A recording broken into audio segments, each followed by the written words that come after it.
You are listening to Single Smart Female.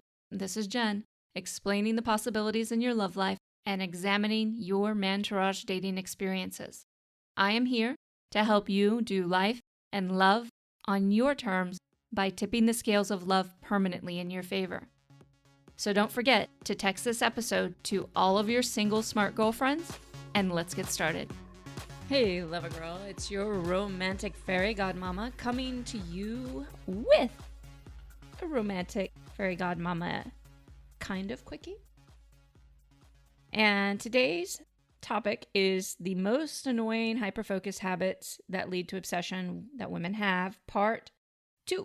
Okay, and so last episode we talked about 4 specific habits that women who hyperfocus have that are very, very annoying, and they really set a woman up to fail with the object of her affection. Because remember, hyperfocus on one man before he has asked you for exclusivity is almost always the death of a relationship before it starts and all the relationship potential. Men are not wired to receive this kind of energy. Even if you think you're doing nothing towards them and they know nothing, they can feel that shit. So make sure you are really giving mantourage dating an opportunity and not just focusing on one guy and pretending that you're mantourage dating. So let's go into number 1. This is a really, really annoying habit. And again, I'm going to remind you, all of these, just about all of these, I have done. And so I'm talking to you with first-hand experience. I know how much this does not work repeatedly. I've seen it in client after client after client because I have a lot of very smart, successful women that come to me super hyper-focused. And again, it does not make your relationship happen. It will not, in fact. So make sure you go to part 1 and go through all of those as well. And we're going to go into part 2 now and starting with number 1. All right. This is probably the most annoying habit for the people around you is basically torturing your friends and asking them questions about him, trying to figure him out. First off, they're not going to be able to help you get him. Okay. No matter how many times you analyze all of his behavior from every different angle and ask everyone you can think of their opinion, men, women, children, whoever you ask, it's not going to get you what you want. And you are literally torturing your friends by constantly asking. Okay. If you want to ask a question here and there, fine. But I'm going to tell you most of the time when you're hyper-focused, they're not going to have any helpful advice that's going to help you get him. Okay. Because it is next to impossible to get somebody when you're hyper-focused, to reel them in and start a relationship with them.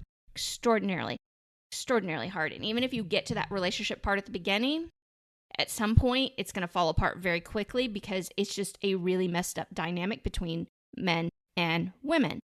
So stop torturing your friends with asking them questions about him. These are unnecessary questions, no matter how much you keep thinking these questions over and over again. And it's a habit, and you've got to practice stopping now. Stop today. Okay. Number 2. This is one I did a lot. This tied into torturing my friends because I talked to them about it.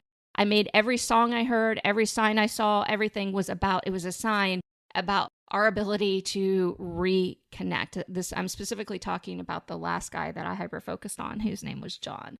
And man, I made everything about him, everything that I saw in the written word. And, everything was a sign from the universe telling me that there was going to be this reconnection. And the guy had basically just dropped me on my head and never really wanted to pursue anything after that.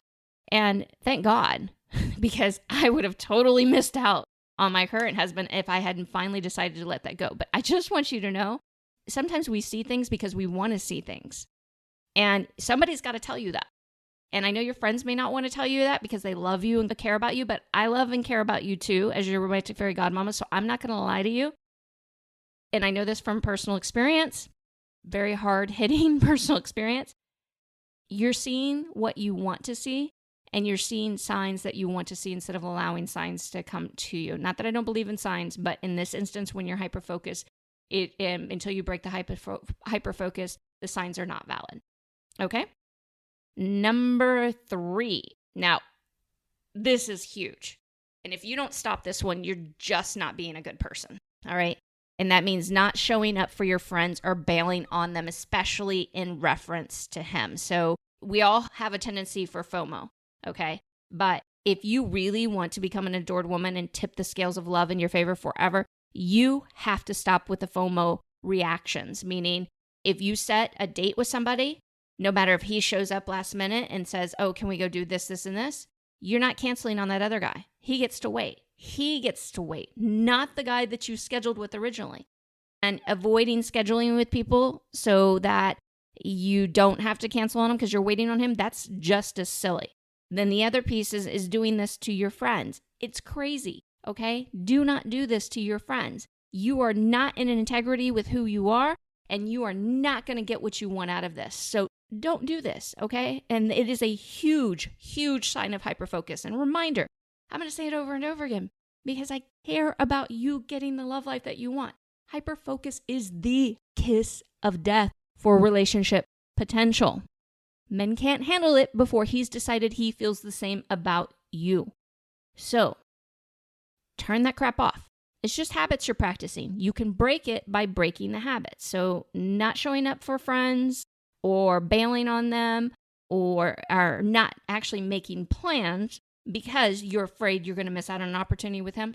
All parts, annoying habits of hyperfocus. Okay.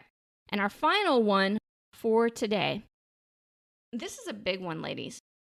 Okay, because we do this a lot, like especially when we first start talking to somebody, we bail on our priorities. So we'll stay all night on the phone, things like that, and we'll put other things to the side so that we can make time for him because we're so caught up in that feeling of how good it feels to be with him. And there's nothing wrong with enjoying how it feels to be with somebody. But it's not at the expense of neglecting your priorities. So let me tell you a little bit about Secret Society. I love working with all types of women in Secret Society, but I will say one of the most challenging women to work with in Secret Society is a woman who is hyper-focused. Why? Because she's the one that's not going to show up to the interview. Okay? She's the only one that's not going to show up to the interview because she has decided that she'd rather have the hyper-focus and the obsession than have the love life that she's secretly really craving. So this hyper-focus, all it is a defense mechanism on your part, keeping you from what you really want. Let me repeat that. Hyper-focus is a defense mechanism on your part, keeping you from what you really want romantically, and it means you are playing small. You cannot be an inconsistent woman, being smart, ambitious, and then inconsistent in these other arenas and have the love life that you want, okay? You have to be consistent, not perfect. I am not talking about perfection here. Let me make that very clear. But you have to be consistent across the board. And hyperfocus destroys all of that. So that's why I'm so passionate about this, not only because I understand what it does to the potential in your love life, but because I know you deserve something different. And I know if you're willing to let go of this, you are heading straight for everything you've ever wanted romantically. Hey, Lover Girl. Thanks for joining me today and texting this episode to all of your single smart girlfriends. If you have a question that you'd like to submit for on-air consideration or want to learn more about working with me, then meet me over at singlesmartfemale.com. See you there.